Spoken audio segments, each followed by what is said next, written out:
All right, we're recording. I'll do a little intro Yep. in 3, 2, 1.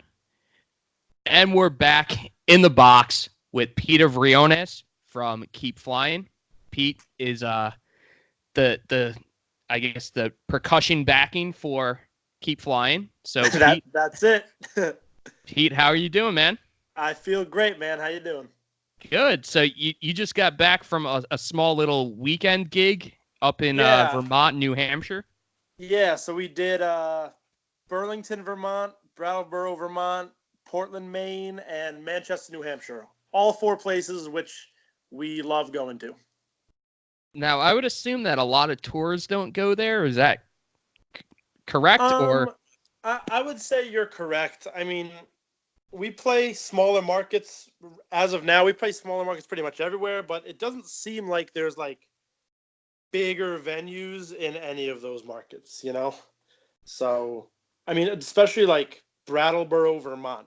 Like that's a tiny town, but our friend Stacy used to book house shows for us where we'd bring in like literally like 100 kids, and it was awesome. And pieces of that are still there, so we love going back to Brattleboro, and it was a lot of fun. We do well there.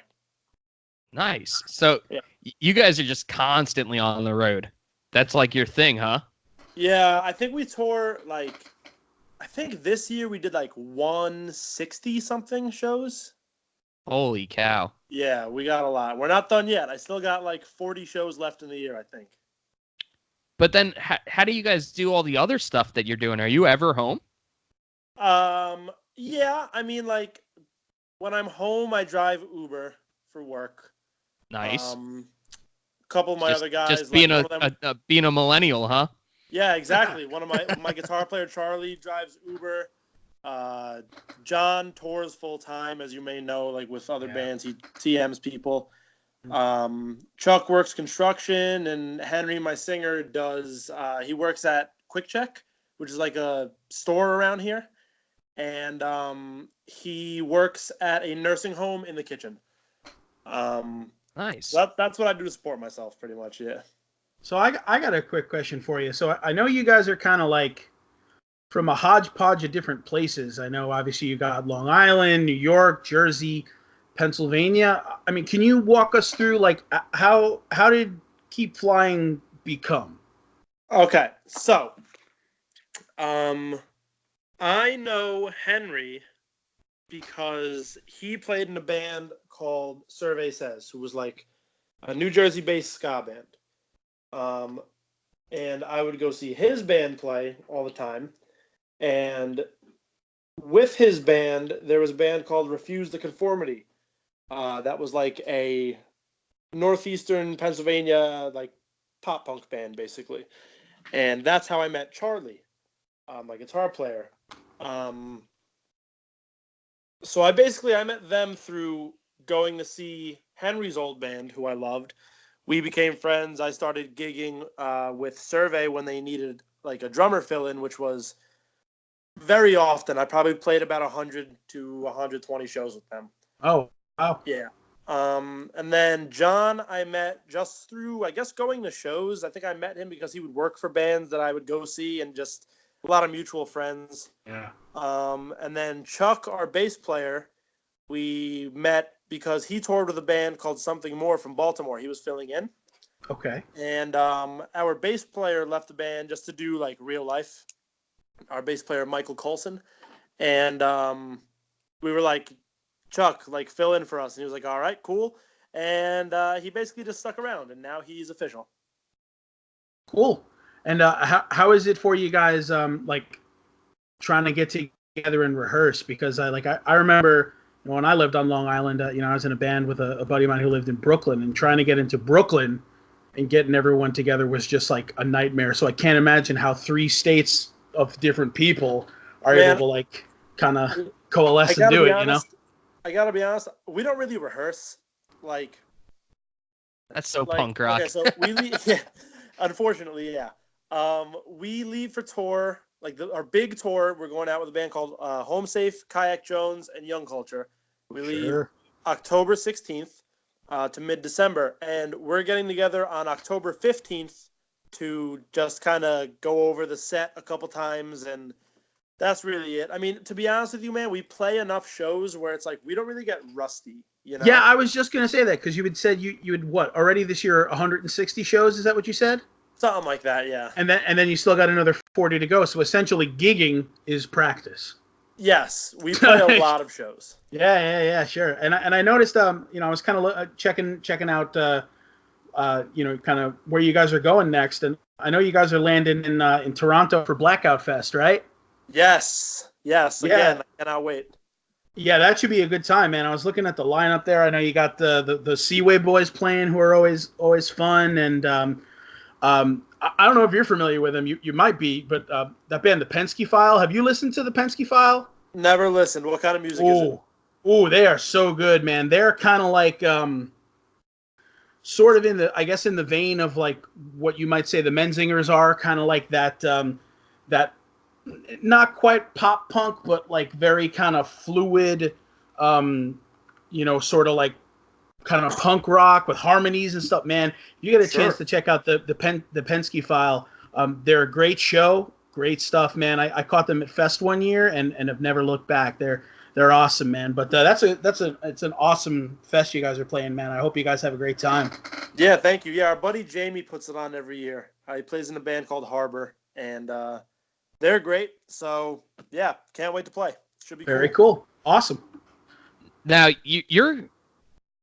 we've already talked about how you're constantly on the road, but you guys just finished a pretty big tour with Real Friends. Real Friends is killing it right now. So how did that tour go? That was cool. I think we did like anywhere from 9 to like 12 days. I don't really remember how long it was, but I know it was cool. All the shows went really well. A lot of people at every show. Real Friends are straight up some of the nicest people I've ever met. Got along with them really, really well. The crowd reaction to the band every night was surreal. All of us were pretty much blown away with it. Yeah, we were just all really, really happy. I would love to tour with them again, if possible. Honestly, man, I just like making new friends too. Like, I consider all of them my friends now, and I think that's tight, you know? Yeah, dude, because you guys just radiate positivity, and people want to be around other positive people. And I appreciate that. Yeah, and we haven't necessarily met in person, but I went to the Charlotte gig in June, Charlotte, North Carolina, when you guys were here in June. And I wouldn't say it was a packed house, but it was, 30, 40 people. But every single person that left there just felt like just happy. Like, honestly, like, and you don't necessarily always feel that way leaving a punk show, like a pop punk show. Right. But you guys can just, as a fan, you could just see that you guys really enjoy doing this, and you're not in it to just like be the next big pop punk band. You're doing it because you love it and love making those relationships, and it was totally evident. I really appreciate that. Yeah, like as a band, man, first and foremost, we want to be happy doing what we do. Like, if I'm not going to be happy, I don't want to do it anymore, you know? And I think that we all get along so well that, like, I think other people can see that, and we're all like not shy people. So the way we act at home and when it's just us is pretty much what you see is what you get. Like, it's the way we're going to be at the gig, on stage, after the show, loading out, all that. We're usually a very happy, fun bunch of people, I'd like to think. Yeah, I mean, have you ever yourself seen one of those kind of meltdowns where like a band is like just at their wits' end with one another and it like boils over on stage? Like, have you ever seen it happen yourself? Yeah, and it's always very uncomfortable. Isn't it? Yeah. Because everyone's like, I don't know what's going on, you know? I remember that famous story of this poor drummer that I think he might have been the drummer of that band Patent Pending, but oh, dude, the Atari situation. The Ataris, remember that, where he just started throwing his kit at him?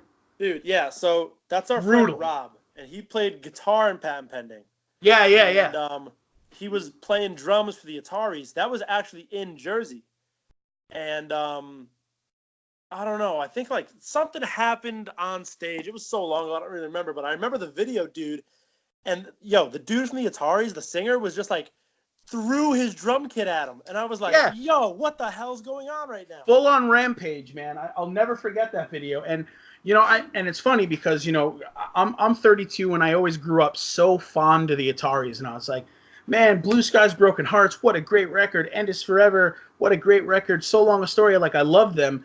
And then like I kind of saw this like kind of sad, bitter, angry person that like Chris Rowe became, and that was just like the antithesis of it all. It was the cherry on top when I saw that happen, and I was just like, man, like imagine being that unhappy, like doing what you used to love to do, and like having to come to grips with that, and like it manifesting in a full-on tantrum. Like no one would ever want to get to that place. So I just love to hear that like you guys are actually having fun doing what you're doing, because no one wants to throw their drum set at somebody. I don't know. Oh yeah, it's crazy to me. Yeah, I hate all that. We all try to be as happy as we possibly can be, which is very happy most of the time. And man, like if you don't want to be there, don't be there. Like we've had conversations where it's like, hey man, like no hard feelings. If you're not feeling well, mentally, physically, emotionally, any of that, if you're not happy, man, if you'd rather be home working, please take the time off, and you can do that. That's fine. Because we are a happy band, and if you're not happy, why are you doing it?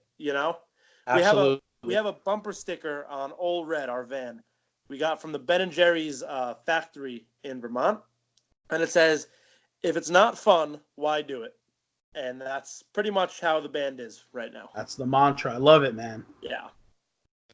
So, I guess there's a lot of hype around Keep Flying, and I'm not sure if you're even aware of it, but I keep seeing you guys popping up everywhere. And the thing that I'm kind of questioning is, you guys have all these connections. I would imagine John Ryan knows a million people. Uh-huh. Are you guys by choice not signing with a label? I mean, here's and the you're thing. just in like doing it the DIY kind of way, and just we're doing it a very DIY way right now. All of us have some sort of connections with people. John obviously has a lot, but we don't want to use and abuse connections to make something of ourselves, because people can see right through that shit, man.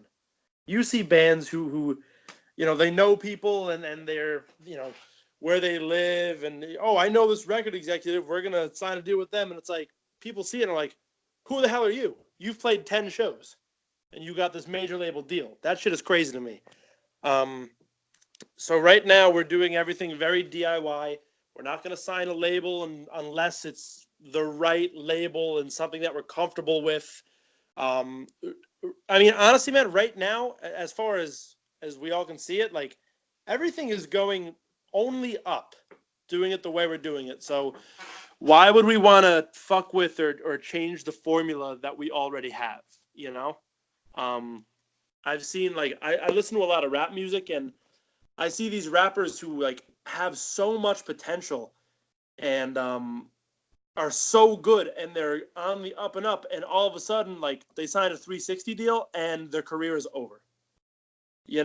And we don't want to do that. We don't want to sign a bad deal, or hire anyone who, like, we don't know that's gonna suck for us. Like, we do all the social media ourselves. We do all the booking ourselves. Most of the photography and videos are our best friend Jesse. He's just a friend of the band for a long time, and our merch guy Rick. So, like, we don't have anyone working for us. We don't really work for anybody. So right now, man, if it's only going up, why change it? Yeah, I could feel it. And like in 2019, it's kind of a whirlwind. You see bands doing it themselves now. Bands that used to be on majors are now doing it independent. And if you have the music, you can get it out to people. And if it's solid music, people are going to listen to it. So if it's working for you guys, keep at it, because obviously people are showing up to your shows and you're getting on these big tours. And as you said, it's just on the up and up for you, and I'm super excited because I'm a fan. I appreciate it, man. Thank you so much. I have one actually quick question, and I would say about maybe 2 or 3 weeks ago, I finally caught the video for Miranda, which is really something else. I just kind of wanted to ask you a little bit about it. I mean, kind of what went on with the concept of that? Were you involved in kind of the creation of that, and like what kind of what's behind that? Man, I gotta be honest, dude. I personally take zero credit for that video. Okay. That video was so basically the thought behind the videos from that EP are, and I believe there's 2 videos left that we have to do. Okay. But we're gonna take each member of the band and use them for one video. So like I did a video for I Always Knew. Our bass player did a video for High Cholesterol. John did the Miranda video. Okay, that's super cool. I love that concept. That's great. Yeah, no, it's sick. And basically, that's all John and Jesse, who is our photographer, videographer, the head content creator for the KF train. Okay. But dude, I love that video. That shit looks crazy. It does, and that's why I wanted to ask you about it, man. It's the more I think about it, I mean, that kind of seems like something that might come out of John's ridiculous noggin. But I mean, like, now that I'm kind of understanding more about the concept about it, that's really cool, and that's something like I can't really say I've heard of a lot of other bands kind of embarking on, like making a visual representation of each song on a given record, but also like having kind of a cohesive vision. So I think that's like a really cool component, that kind of transcends just the music of it. So super cool. I think that's really rad. Thank you. Yeah, we try. And man, I can't knock my boy Jesse, bro. The guy who creates all the content, Jesse Red Hat, is honestly a genius, man. He does the vast majority of the ideas and videos and different shots and stuff. We just recorded a video for one of our new songs, Bargaining, and I can't wait for that one to come out. I think it's on par / better than the Miranda video. So awesome. Yeah, very cool. Looking forward to it. Yeah, should be cool. So what else do we have to look forward to? You got the full U.S. tour. You just said that you're dropping a new video for Bargaining, and then what else? What else you got? All right, so we got the full U.S. baby. We got Hell yeah. We got this weekend. When is this podcast coming up? Hopefully as soon as possible. Hopefully like right around the start of the season. Unfortunately, our normal co-host is super slammed because he runs like an independent hockey clothing line. That rocks, bro. Yeah, so the fact that the season's starting up, orders just keep flowing in, and it's all like DIY, where he basically does all the designing and printing himself. Right. So as more and more orders keep flowing in, his time just keeps dwindling away. Man's got to get an employee or something. Yeah, damn, bro. He does it all. So this weekend, if you want to travel to the past, when you're listening to this, we're going to be in Virginia and Four Chord Music Festival with a bunch of cool bands. October 16th to December 7th, we're doing our first full U.S. tour. My birthday is November 10th. We're going to go to Disneyland. I'm very excited. Nice. Hell yeah. Let's see what else. We got 2 songs that are pretty much ready to be released. So that'll be cool. We are doing a 7-inch with Bargaining and those 2 songs. We have the video for Bargaining coming out. We also have 2 videos shot and done for those 2 songs, which will be coming out. Nice. A lot of stuff, man. Yeah, keep your eyes peeled. I'm very excited. I can't wait. So are you going to try to release those 2 new songs in the 7-inch right around the time of the full US, I'm guessing? I think so. Yeah, I'm pretty sure that's the plan. Yeah. Sounds like a plan. Yeah. All right, good, man. I'm super pumped for all that. And then Yeah, rock and roll. Should be fun. people are probably wondering where we're going to tie this into hockey, but my boy Peter is also a hockey fan, and you grew up in Jersey, right? I did. Yeah, I lived in Jersey my whole life. All right, so our first New Jersey Devil fan. Rock and That's roll, bro. that's pretty exciting. I'm fired up. Let's go Devils.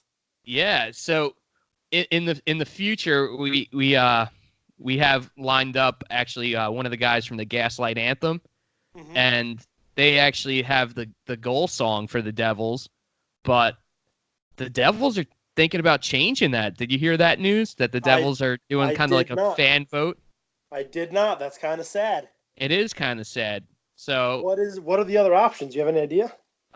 I know that the Gaslight Anthem song did make it to the finals. Uh-huh. I want to say it's like a Naughty by Nature song, maybe. Are they Jersey? Naughty I don't by know. I Nature? never even heard of them. What? Yeah, You said you're I don't into know. hip hop and rap, and you don't know Naughty by Nature? No, dude, I listen to like Lil Pump, like bad rap, bro. Oh, okay. Yeah, I have no idea. Let me see. Yeah, if Naughty by Nature is they're from East Orange, man. They're Jersey guys. Oh, word. Yeah, that's like 20 minutes from me. Damn. All right. So yeah, I think it's between those two, if I'm not mistaken. But it is kind of sad that the Devils are trying to vote out the Gaslight Anthem right before we have them on the podcast. But Yeah. That either way, sucks. it does suck. But either way, you still tend to make it out to Devils games. Yeah. Oh yeah. Probably. Oh yeah. Look at this. It's Naughty by Nature and Gaslight Anthem, bro. I'm gonna vote for Gaslight right now, dude. Rock and roll. So yeah, I go to a lot of Devils games. Probably depends what you consider a lot. Probably anywhere from like 10 to 20 a season. I make it out to maybe 15 to 20. Just because like tickets are so cheap. I'm in a bunch of, I don't want to give away my secrets or nothing here, but I'm in a bunch of Facebook groups for like Devils season ticket holders and people who have tickets that are just trying to get rid of them. So like, man, I haven't paid more than $10 for a Devils game for myself in a long time. So I'll usually get a ticket off there, and just kind of go and sit downstairs somewhere, you know? That and like I only live like a half hour from the stadium. And like I said, I drive Uber. So like if I'm driving Uber and I end up around Newark and the Devils are playing, I'm 10 out of 10 going to go to the game because I can get a ticket for $10 and work after and make the money back for my ticket and food in a half hour, you know? Sounds like a genius plan that It you've rocks. whipped up. It honestly rocks. Wow, and it's a beautiful arena. I'm sure that the new arena is way nicer than when they used to play in the Meadowlands, right? Yeah, so the Prudential Center is, or the Rock, as the fans call it, The Rock. really is beautiful. There's not a bad seat in the house. I've sat pretty much, I think, everywhere in the stadium. It is gorgeous. The lighting is great. The food is great. They have like a bunch of jerseys around everywhere, like all the old Devils jerseys, the high school teams from the area, their jerseys are up there. There's a big mural showing pretty much like Devils, but also New Jersey sports in general. So that's really cool. The Continental Airlines Arena, which later became the Izod Center, which is where they used to play in East Rutherford, New Jersey. I have like very, very fond memories of there, of course, because my aunt used to have season tickets, and like, dude, they were on the red line, like center ice, and it was like 10 rows up. It was honestly like amazing. So my father and I would go with her all the time, and that was when, dude, I was going to like, man, every other Devils game at least when they played there. So I loved it there. but also like it was definitely like getting run down and time to move, you know? Yeah. And it's So, nice all to right. have its own building, its own identity, and that's kind of what Jersey was missing. Technically, I know that the Giants and Jets play in Jersey, but they have New York slapped in front of it. So like the Devils are your team. So it's Oh yeah, nice. 100%. It's nice to have their own building that they built in their own location, and they have the train that goes right there, so that's convenient for people. And I've been to 2 games there, and I've only had great experiences there. Yeah. Yeah, I love it there. And if you're lucky, uh, and you walk through the sections downstairs, and you go to the set like at center ice, on both sides, there's like an all exclusive or all you can eat like exclusive club. I think it's called the Fire Lounge and the Ice Lounge or something. And it's like you got to pay through the nose for it, but like it's free food and free drinks and all that stuff. And if you're lucky and you sneak into that section, a lot of times the ushers aren't checking tickets. So I've gotten free food and like free soda a lot of the times. So that rocks. That's a little insider information for you. Dude, you got all those tricks. Oh, it rocks, bro. Come on. I don't pay for parking. I don't pay for food. Nothing. Come on. All right, Good Peter, shit.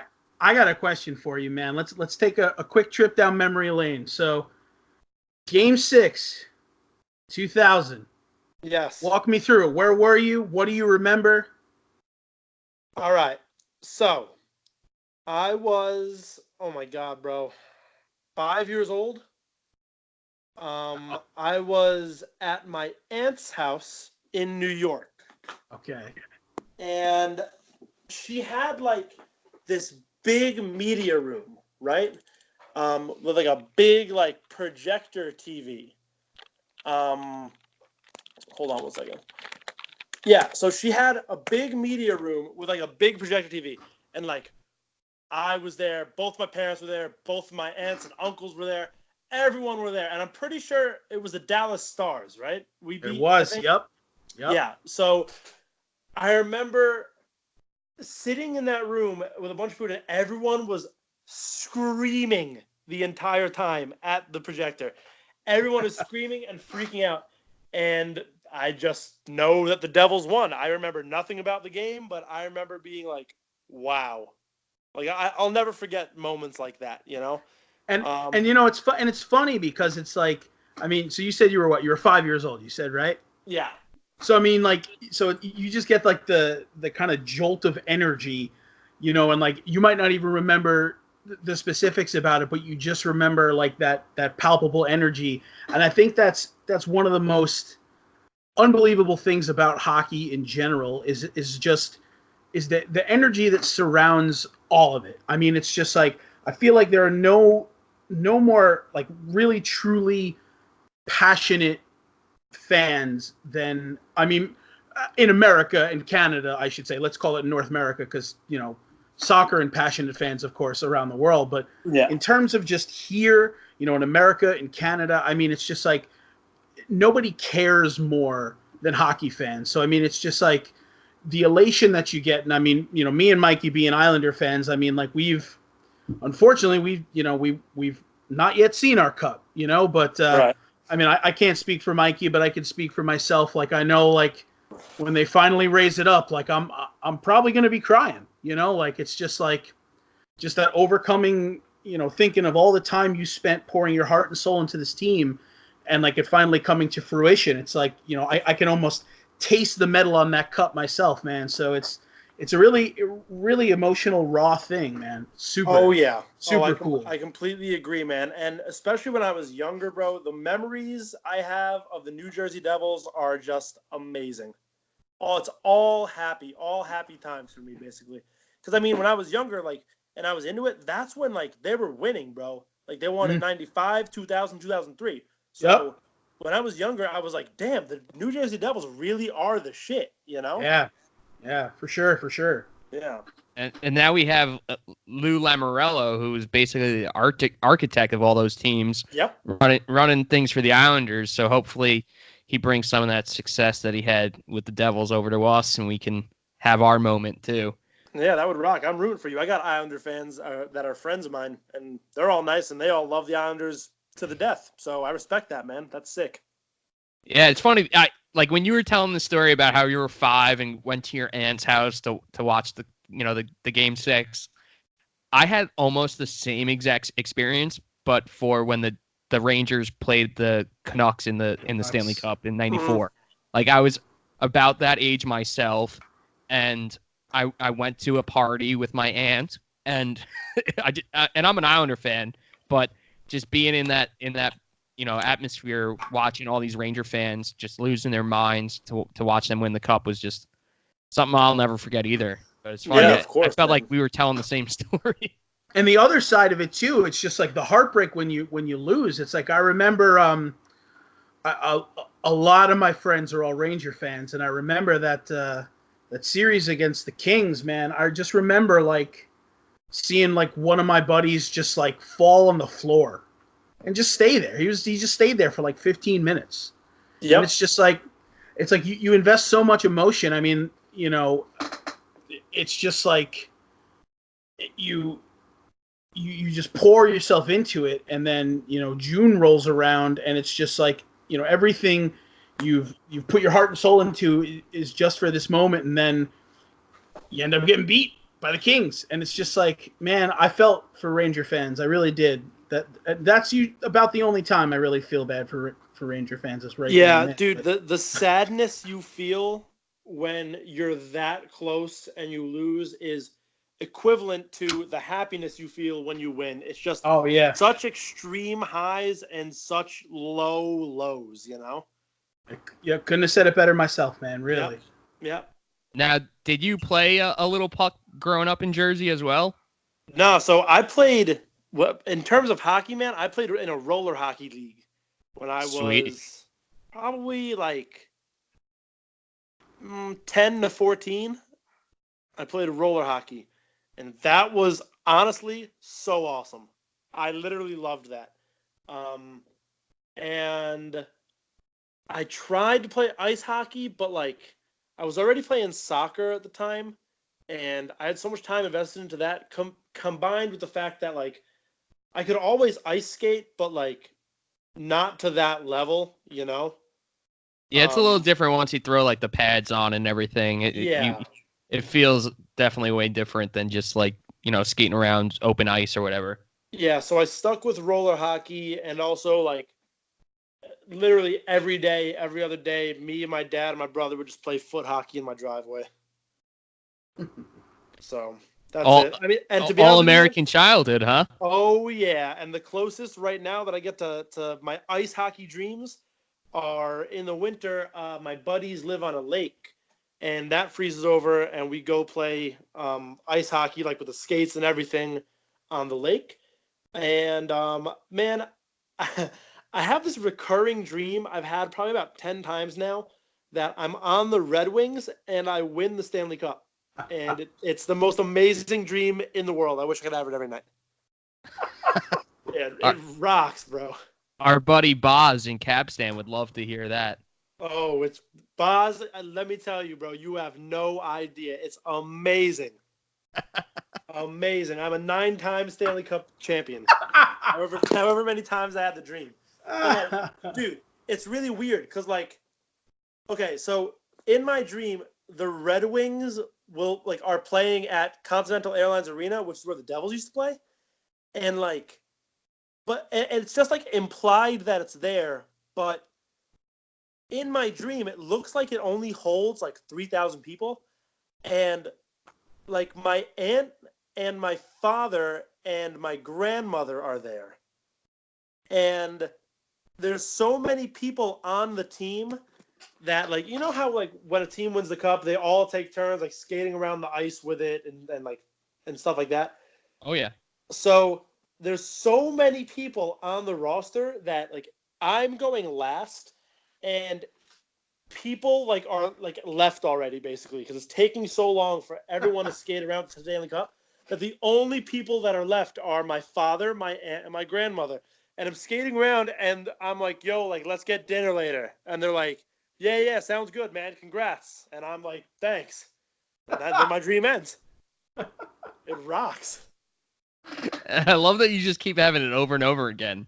Dude, it's honestly mind-blowing, and I feel like the fact that we're talking about it right now, I'll probably have the dream tonight as well.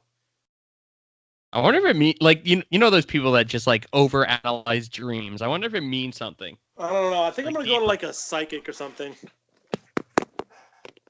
Well, maybe it just means all good things ahead for our boys and Keep Flying. I hope so. I hope KeepFlying wins the Stanley Cup one day, honestly. Be sick. Although, fun fact, I have touched the Stanley Cup a couple times. So, like, I've gone to, like, the NHL Hall of Fame in Canada. Is that the real Stanley Cup in there? No. Well, Okay. So kind of what happens is, like, over the years, they have to take rings off the real cup and, like, add new ones because they run out of space because it's so old. Right. So it might be, like, made with parts of the original cup. Right. If you know what I mean, like they probably take like some of the rings off the one and just kind of put a new cup together with it. Yep. So check this out, man. So Ken Danico was a player on the Devils. Oh, of course, yeah. Number 3, he got his jersey retired in the arena. My dad was very good friends with him, like in the 90s. I guess the early 80s and to the 90s, because my father is a musician as well. And he would go and play, and like Ken Danico would go see him, and a bunch of other Devils, and also like a bunch of Islanders players would go see him. And, I'm not going to name drop anybody. I have no idea who was there, but I do know Ken Danico was there, and they kept in touch. And when in 2003, when they won the cup for the last time, Ken Danico had a party at his house in Jersey, which was about 25 minutes from me. And he like invited like all of his like friends and family and stuff. And he invited my father and my family. And we went to the house, and I got to touch the Stanley Cup, which was there. And that was incredible. And I'll never forget it. And what I remember more so about touching the Stanley Cup was I got to jump on the trampoline with his kids, and 8-year-old Peter was fired up about there being a big ass trampoline there.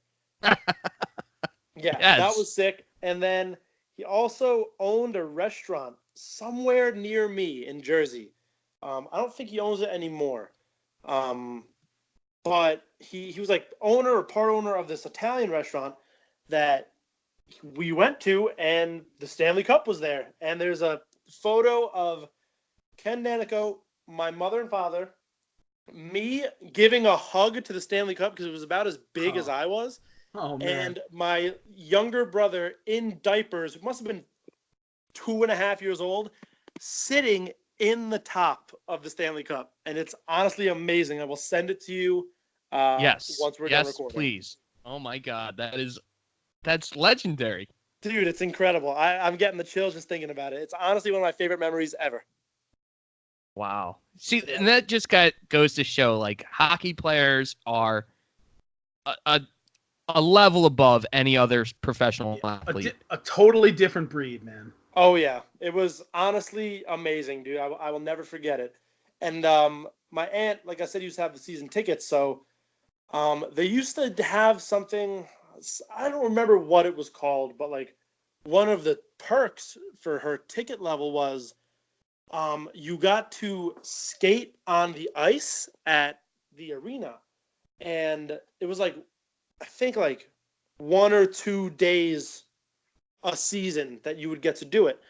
And I remember my parents took me out of school, and we brought my skates, and we skated around the ice, and like I got to meet all the players like Scott Stevens, Brodeur, Danico, Niedermeyer, like everybody. I got all their autographs. I got autographed jerseys, pictures with everybody. It was honestly amazing, dude. That is some magic that I probably will never relive. As a young kid, doing that was literally incredible.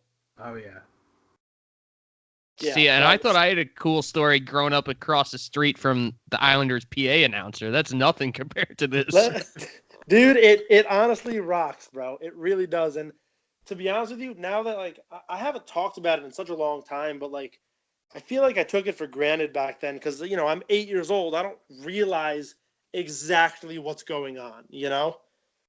Like I didn't realize how lucky I was to be doing those kinds of things. Yeah, exactly. And that's very similar to, the situation I was in growing up across the street from the announcer. Is I would go to games all the time and, be in the press box with players' kids and players' families. And, Right. as a little kid, I didn't realize how special that was. But now that I think back, just, being in the same box as like Pierre Turgeon's kids, like, Yeah, you don't realize how insanely lucky you are for that. yeah, well, now I'm just a lifelong Islander fan because of those memories, and it'll stick with me forever. So Yeah, I have one memory of the Islanders, and it was when they were playing at the Coliseum, and I was again probably anywhere from 5 to 10 years old. You know what? I'm gonna ask my mother. Yo, Mom, how old was I when we went to the Nassau Coliseum, see the Islanders, and the thing was so loud? How old was I? Oh God, you were little. Like We were still living in Queens, maybe. no, not a shot because I remember. I was probably like 6. For Boom Boom Hub Jam or for the Islanders? No, for the Islanders. Yeah, you were about 6. Yeah, I must have been like 5 or 6 years old, and I remember nothing about the game. I don't remember what it looked like. I don't remember who they were playing. I don't even remember why. I'm assuming it was a Devils game if we were just at the Coliseum. But all I remember is Nassau Coliseum had the loudest goal horn I've ever heard in my entire life. And I don't know if it was because I was sitting right under it or anything, but I remember freaking the fuck out whenever they scored and the horn was just blaring. I could not stand it, and I will never forget that. And then it used to go into the Jock Jam song that they had to get rid of because the guy's a registered sex offender. No. Yeah, what's that Jock Jam song, Tom? That used to be the Islanders' goal song. Hey. Wait, time out. That was also the New Jersey Devils song. Hey. Yeah. So that guy, they had to change their goal song because stuff came out about him. Wow, he was accused. That's crazy, yo. Yep. Damn. That's a shame. That song rocks. Yeah, so now at least the Devils got Gaslight Anthem, and they can possibly still have Gaslight Anthem. Yeah, so not for long, bro. Every vote counts. If you're listening, please vote Gaslight Anthem for the New Jersey Devils goal song.